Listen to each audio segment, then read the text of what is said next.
Welcome back, brothers. Today we are installing these ISR long tube headers into this 370Z.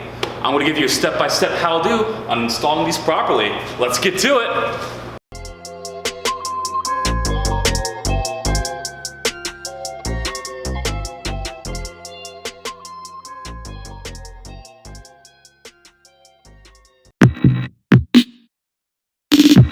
Now I do have a little disclaimer for you guys that are going to do this on your own without the help of a shop. It is insanely difficult to install these when you're on the ground. I would suggest getting a lift so you can get up underneath. First, we're going to disconnect the battery as we should for any job we do in the engine bay. It is a 10mm nut, and just loosen it enough you can get the terminal off, and we're going to leave it to the side. For your 370Z owners, you will have to remove a stabilizer bar. For you G37 and Q50 owners, you do not have that, so you can skip this step. Now we're gonna remove it with a 14mm. We're gonna hit 3 nuts here, 2 nuts there, and 3 nuts on the other side. Let's get to it.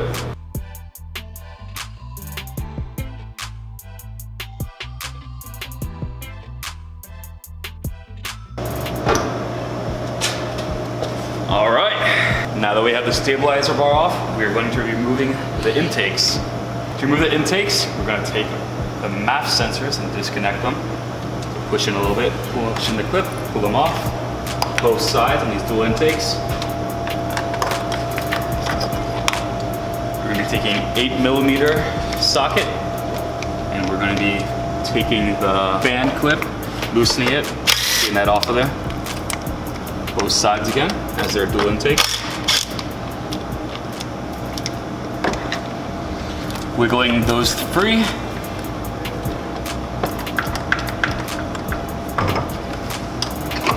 Then we're gonna take our vice grip. We gotta disconnect the hoses. That's one.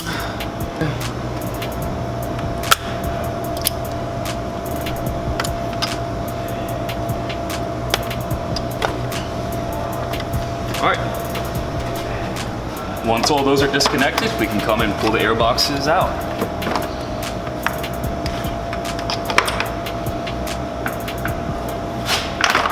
And there we go. And now we have access to our heat shields and our exhaust manifold / headers straight down the sides. Next step, there are going to be heat shields on both sides. There are 3 bolts. You are going to want a ratcheting wrench like this because it's very tight. You're not gonna be able to get anything in there. I'm gonna show you where it would be, where the 3 bolts are, and let's get in there.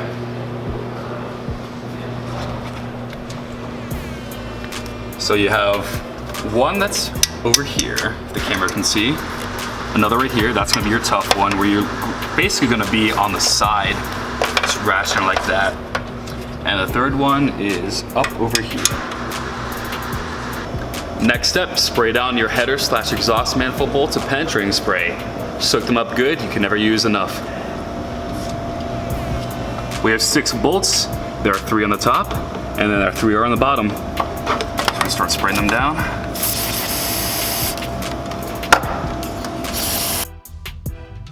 All right, brothers, Fritz just stopped on by getting all of his old biker gear get up, so we got a new look for the rest of the video. If this jacket doesn't get away, I'm considering taking it off. So you see it off later, you know why. So we're gonna move on to removing the exhaust manifold bolts. Now when you're removing them, it's totally fine to take the stud out too. I may actually have to take out a few studs towards the back of the engine in order to fit the long tube headers up there. Once we get up there, put the studs back in, no worries. It's a 14mm. I would recommend getting a smaller wrench on there so that you can actually get it into a really tight spot. And I have a tip for if it's really torqued on there and tough to get off. You want to get a nice breaker bar with a hole in it, slip the wrench in there, and therefore you have all this leverage you can get up and twist it. We're gonna start on the first bolt right here. Want to get on there, make sure it's all the way down so we don't end up stripping the bolt. We're gonna hold it tight. We're gonna slip our breaker bar over top. We're gonna get that all the way down. Once that's in there, break it free. Hear that little click? That's it breaking free. And now it should be loose enough to take my hand and do it without the breaker bar.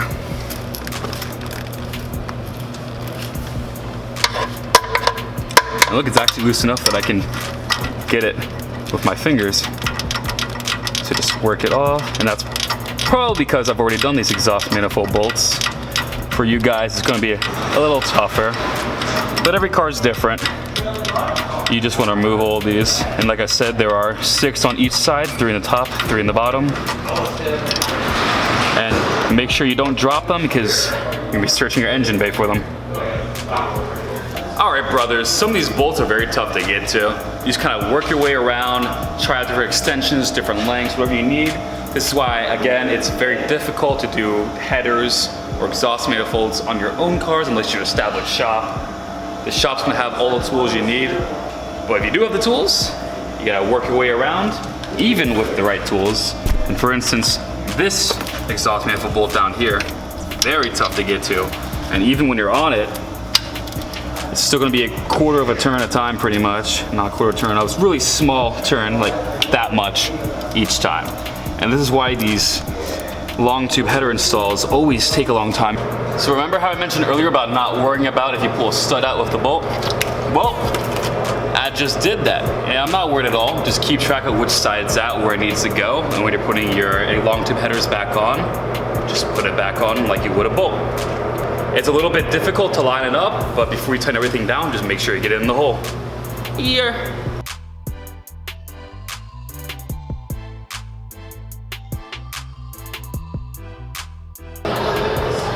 And that's one side.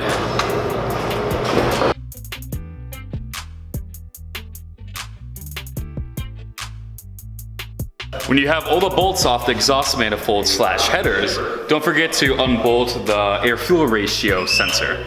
And there's, one per bank. This side it's hard to see, but the camera can see it's that right there. Right there. You're gonna wanna unplug that so when you pull the exhaust manifold or header down, it does not rip your wires. Now the other side, it's underneath this tube right here. It's hard to reach, but you can see it. It is right there. The throttle body there. Next step, jack up your car and get ready to pull your exhaust off. So if you have the use of the lift, before you lift it all the way up to pull off the exhaust, you want to take off the wheel. This gives you access to your steering shaft and the knuckle. We're gonna need to take this off the knuckle and push the steering shaft up and out of the way in order to get the exhaust manifold down and the long tube headers in. And you make sure the wheels are straight when you take off the knuckle and push the drive shaft up, because when you pull back down, you're gonna wanna keep the steering wheel straight. You know the wheels are straight and your alignment's gonna be fine. If you don't, your alignment's gonna be off. So if you wanna be exactly precise when you're taking it off, you wanna put a mark right on the knuckle where you want it at. So say right there. And that'll let you know when they're lined up. All right, brothers, now we're underneath. We're gonna unbolt my test pipes and my exhaust manifold from the Y pipe so we can pull everything down together. Just find which size bolts you need to get off and test the exhaust. All right, brothers, so I was gonna say this for a later step, but something like this might happen where since you unbolted all the exhaust manifold bolts off there, the header's just gonna go plop right out. So, before you start taking off your exhaust, I'd recommend unhooking your low O2 sensors. You gotta do it at some point. Let's get that out of the way. Push in. Push it in. Push that in. And oh my God, it's tough.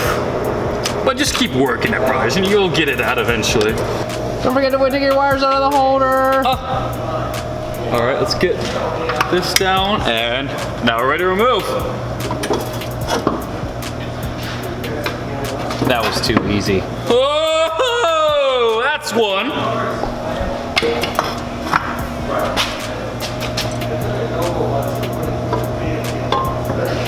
This is why you gotta take the steering shaft out, push it up, because when you try and move the exhaust manifold, it's just hitting the steering shaft. You can't get it out no matter how hard you try. That's as far as I can get it. So, we're gonna lower the car a little bit. We're gonna take the steering shaft out, push it up, get it out of the way, and we'll be able to drop the header. To remove the steering shaft knuckle, it is a 12 millimeter. You're going to want to turn the wheel, or have a buddy turn the wheel so that it faces this lower bolt out. You're going to want to take it off completely. Once you have it completely off, keep it somewhere safe. I keep it next to my lug nuts. You're going to want to get back in there, turn the wheel, make sure it's straight, and then once it's straight, you pull the steering shaft off. Now, if you're having trouble getting the steering shaft knuckle off, take a pry tool or maybe a flathead screwdriver, wedge it in between right there, spread those cheeks a little bit. If you spread them enough well, it should be able to slide up and off. Whew! In order to push it up, you're going to take this plastic ring. It's got a little guide. Take that off. That's what it looks like. You just kind of bend it and push it off. Keep it stored somewhere safe. I'll actually, not inside my pocket, I'll put it in the, oh! Cut! Knocking the lighting over! Instead of my pocket, I'll put it up here next to the knuckle bolt. Once we have that off, we're able to, and let me just push this up. Hopefully, before you take your exhaust manifold off, you do this, so you won't have this issue. And take it, just push it up and to the side. And now I have room to come and take it straight out. Look at that, brothers, and we're halfway there. All right, next step, we gotta remove the lower O2 sensor, upper O2 sensor, also known as air fuel ratio sensor. We gotta swap them over. So on the long tube headers, especially the ISR sensors, the one that's raised up, that's gonna be for your lower O2, because that's a defouler. That's gonna make sure that because there's no cat there anymore, it's not gonna give you that check engine light that a lot of you are afraid of. You can see here on the test pipes, it has that same defouler. So you're gonna take this sensor, put it in that slot, this sensor, that slot. You can take the uppers, put it down there. Unscrew that, put that sensor right in. Make sure you have it in all the way, and make sure you got it tight. The O2 sensors are 7/8. I'm working on extending the upper O2 sensors, also known as the air fuel ratio sensors. On the stock exhaust manifold, they're all the way up here. They have enough room to connect to the sensor harness that's on the side of the engine. The long tube headers, most of them, including ISR, which I have right now, it moves the upper O2 sensor down pretty much all the way, and it's next to the lower O2 sensor. And it's definitely not gonna reach. The company Nisformance makes extension cables. I'll put a link in the description to them. They work really well. You clip it in to the harness up there, you click into the sensor down here, and it's pre-made for you. It's only $50, something like that. I highly recommend them. When you go ahead and buy these from Nisformance, you'll have to pick between type 1, type 2, type 3, and type 4. So there's 4 different harness connectors. Make sure you get the right one, elsewise, you can't do anything. Engine, protect my pizza. Oh, that's a bit dusty. So this Nisformance connector has a female and a male. The male has little prongs because, you know, it's got to go into the female with the holes. But the male plugs into the side of the engine block, female plugs into your sensor down below. So what I'm going to do is I'm going to plug the male in and then feed the female down through. So then when I raise it back up, put the long tube headers in there, this will be waiting for me, plug it in. All right, brothers, next step's installing the exhaust manifold gaskets. I guess long tube header gaskets at this point, right, brothers? I'm gonna put those in, have the big holes facing on the bottom, the smaller holes facing the top. Let's get to it. These gaskets go in the studs in between the long tube headers.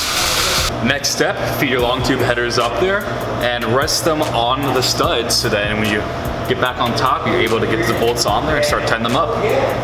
Ready? Let's try not to knock the gasket off. Oh, there we go. Oh, it fell off. Oh, there we go. And now it's resting there. Hopefully it won't fall off. All right, same process as the other side. Get up there. Make sure. All right, brothers, next step, tighten down these long tube header bolts, formerly known as your exhaust manifold bolts. Let's get to it. So a little factoid information on these ISR long tube headers. The most difficult bolts to reach to are on the middle bottom and the back bottom.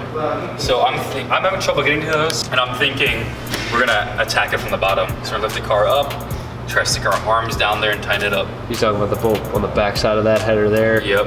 And then the one on the back side there? Yep. So that's what we're gonna go up and do right now. Now we're raising the car up again because we can't get to those rear exhaust manifold bolts. So if you're like me and you're a thick boy, I can't fit my arm up there. So get a buddy that's very skinny. He's gonna get his arm up there and do it. Long arms. Yeah. Or come to Savile Brothers, we'll just install for you because we're experienced. We've done this before. You can't do it, we can. All right, brothers, next step is putting our gasket between our long tube headers and our Y pipe and tying them together. Complication! The nuts and bolts that came with the ISR long tube headers are too big for my Y pipe. It does not fit in at all. So it doesn't line up quite right because we don't know what this Y pipe's from. And also, it might be a little combination of both. These long tube headers are made for the VQ35 and the VQ37, whereas the Motordyne long tube headers are made just for the VQ37. Did you tighten that So up that might be playing They have some into it. fitment issues with all that. Yeah. And the reason we're getting so picky about where it sits on the header itself is because if you don't have your flanges mated upright or your pipes, then the hole's offset and then you kind of have like a brick wall in there in the exhaust, and then it's totally ruining the reason why you're putting the headers on, because you're increasing the flow of the exhaust, but if your pipes aren't lined up perfectly, then you're creating a lot of turbulence in the exhaust and it's not able to get out as fast as it was meant to be. So, you gotta make sure it's straight, lined up. Jesus now let's plug in some oxygen sensors and start this bad boy! This is why you should not do this on your own. Like I tried. I was lucky. My Motordyne actually went on without any issues, but this is ISR. It's cheap. It's now showing why it's cheap because there's fitment issues. If you want to take it to a shop, let them deal with the stress of the fitment issues. You're paying them money. They're going to do it. If you're going to do it on your own, I think you should go a higher quality Motordyne. We'll see if the power says it in the pudding. Yeah. Or the pudding says it in the power, I don't know. We'll figure that out. We'll see the dyno video later on. Next step, plug in your sensors. I started doing them over here. I did not do this side yet, so this is the extension cable I was talking about earlier on. I've connected up there, fed it down through, and now I can just connect it right into our upper O2 sensor, also known as our air fuel ratio sensor. Very critical for tuning. Okay, now we're in there. And then you just gotta find a good place to stash it so it's not getting away. You don't want to touch your long tube headers, obviously, because those get hot. What I might do is we actually might zip tie them together over top the trans. All right, brothers, before we load the vehicle, we're gonna put the steering shaft knuckle back on. We're gonna pray that the steering wheel is straight. I'm gonna have Ari hop in, hold the steering wheel straight. Ari, you holding the wheel straight? Yeah. All right, gonna pull it down. Next step, put everything back together. Gonna be at the front of the video in reverse.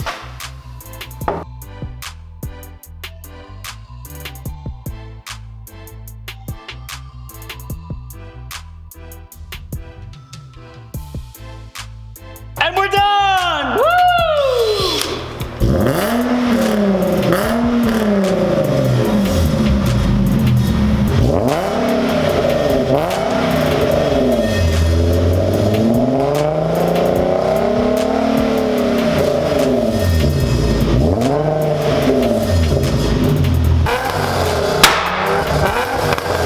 All right, now we started the vehicle. It was smoking like a bitch just a moment ago, but that's completely normal. When you touch the long tube headers, your hands are greasy, they're dirty, you're gonna get a lot of material over it. And when the exhaust starts going through the tubes, it heats it up and everything just starts either evaporating or combusting, and you see just a little smoke, some vapor coming up. It'll pass in due time. You're golden.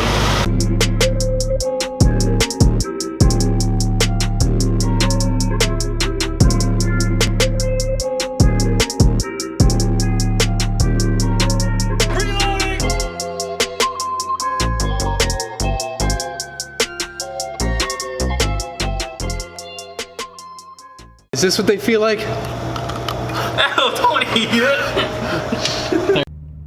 wheel's not straight.